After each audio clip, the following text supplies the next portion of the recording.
everyone. So glad to be here. Allison Livingston, Power Struggles to Peace.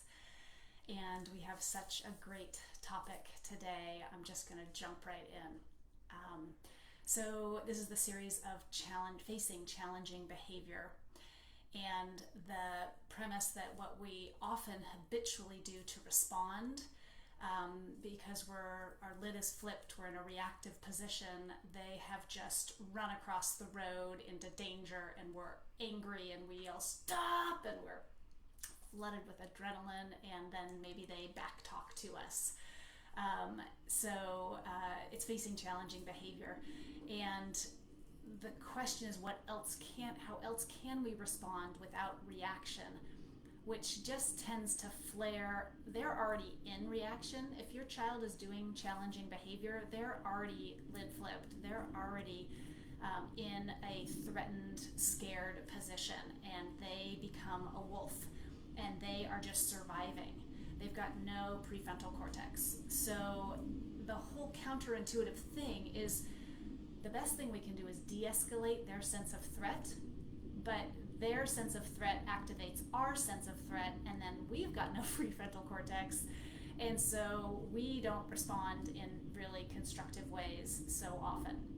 So a future one, we're going to talk about that threat response, but what I really want to get into is the nitty-gritty of intense, strong emotions. They're uncomfortable, and I really want to shy away from their bad or their negative, because they're really not. They have a message for us, which is the underlying principle of all of emotions. So the question is how to access that wisdom when we're in a reaction, when we're flooded with cortisol and adrenaline, and our heart is beating fast, and we're just in it. So that's the big thing we're working with. So intense emotions is one of the biggest obstacles to facing challenging behavior with some grace.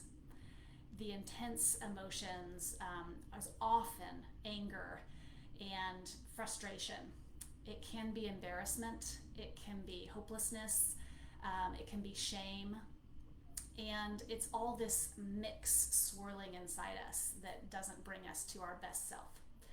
So what can we do? So first I want to talk a little bit about how we got this way, at least from my own perspective and story.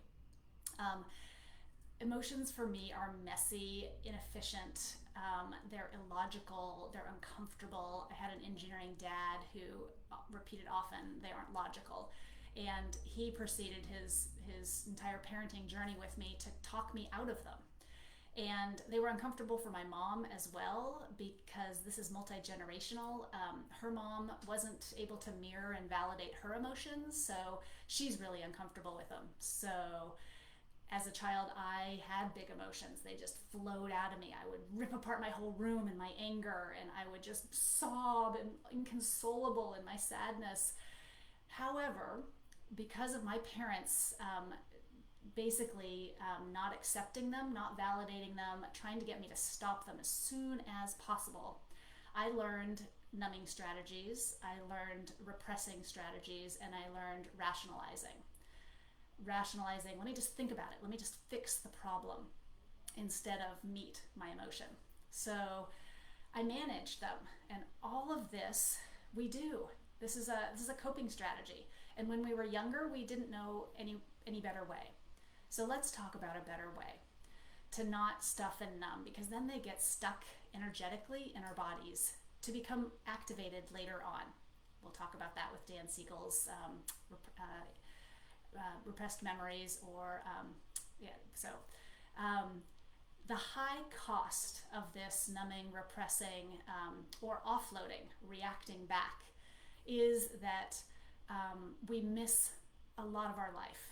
We are so busy being in reaction, being in survival, that we're not present and we're not in emotional flow when we're thinking and fixing and figuring out most of the time. That's in our thoughts, that's not in our whole body system.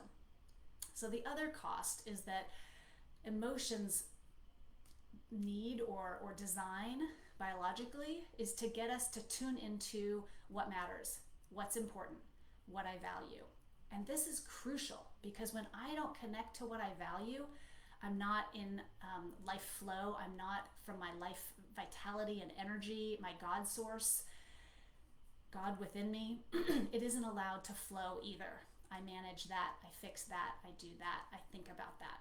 So those are some of the things. So the big question, how do we get our emotional life force and flow back without dumping it on the ones we love, without dumping it on the stimulus, without making them wrong or blaming or finding fault?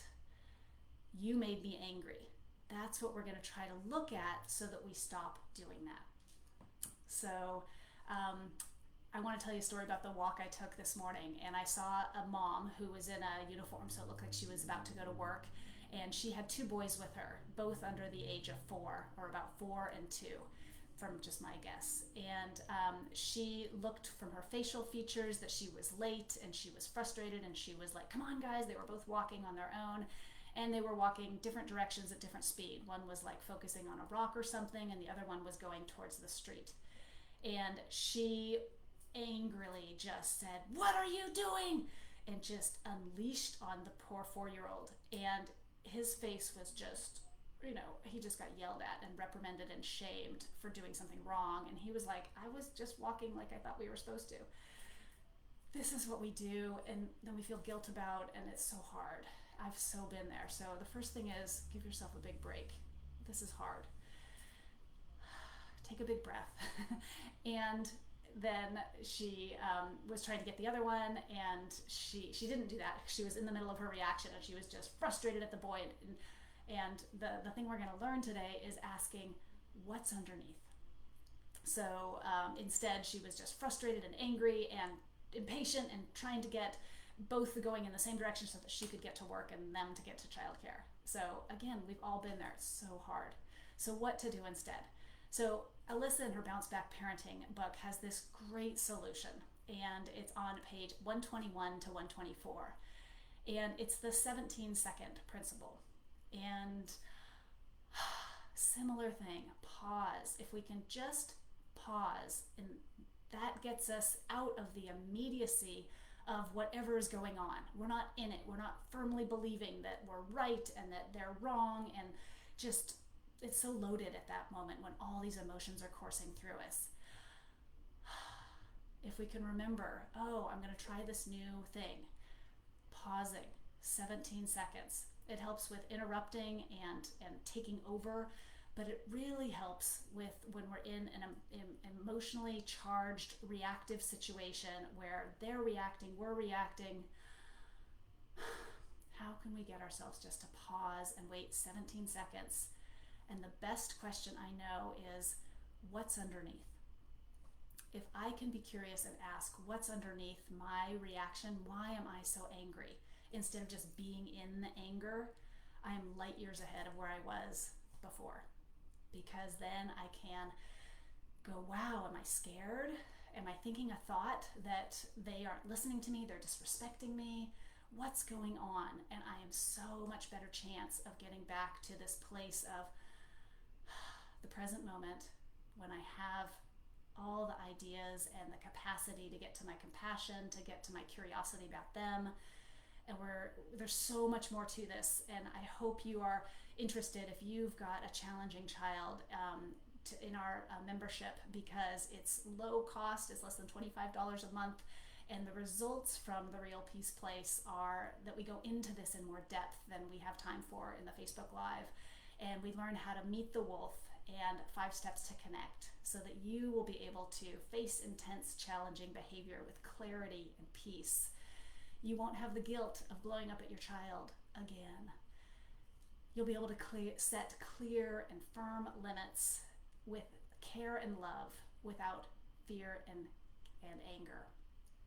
You'll be able to experience ways to make repairs if you do blow up, and how that can bring you closer than ever. So I want you to be able to celebrate moving from power struggles to peace, instead of feeling stuck and hopeless and discouraged. So if you want to know more, it's going to be in the post. And if you have any questions, I do value your feedback and your engagement. So please give me a shout out in the post.